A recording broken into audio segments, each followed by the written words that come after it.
By now how President Trump rose to the top of American politics has moved into legend, but it bears repeating in light of Paul Ryan's recent comments.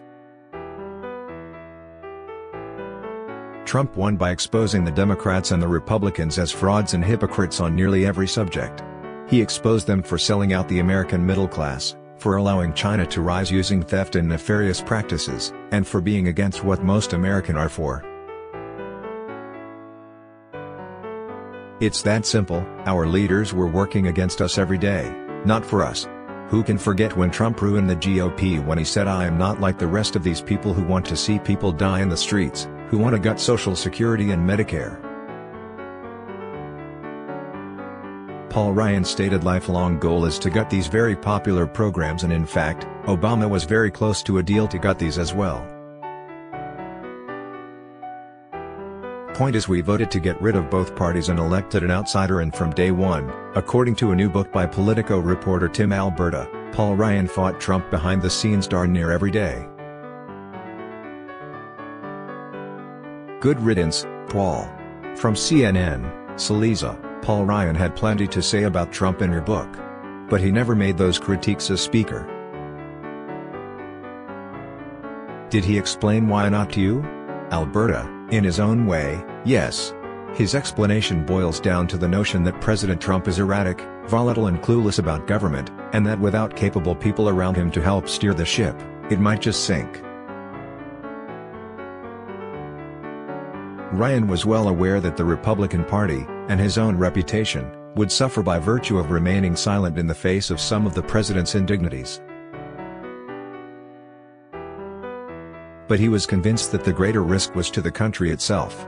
He believed that for as bad as things were, they would have been even worse if it weren't for people like him and John Kelly and James Mattis biting their tongues in order to preserve their influence over Trump, which they in turn used to keep the guardrails up, to drive the car down the middle of the road, and don't let the car go off into the ditch. Saliza, is there a sense among the GOPers, elected officials, former elected officials, staffers, of whether the Trump era is an anomaly within the party or the new normal? Alberta, I'd actually split that into two questions, sorry, because there's an important distinction to be made. The first question, do Republican officials believe Trump's populist appeal is durable? Absolutely.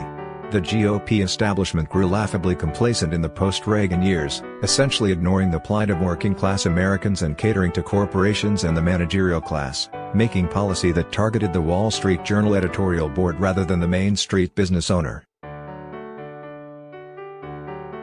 Trump exposed this, and although his policies have often betrayed his rhetoric, he was prescient in identifying the resentment so many blue-collar conservatives had for the GOP elite. Republicans will bear those lessons in mind long after Trump has left office, whether in the context of trade agreements or immigration or global policing. The second question, do Republican officials believe that Trump-style economic nationalism, and overt appeals to nativism and prejudice, is a sustainable political model? Absolutely not.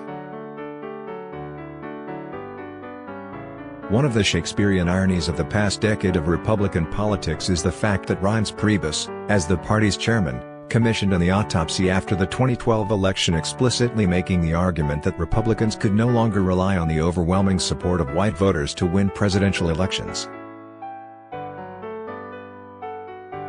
Trump didn't disprove that theory in 2016, he simply delayed the inevitable.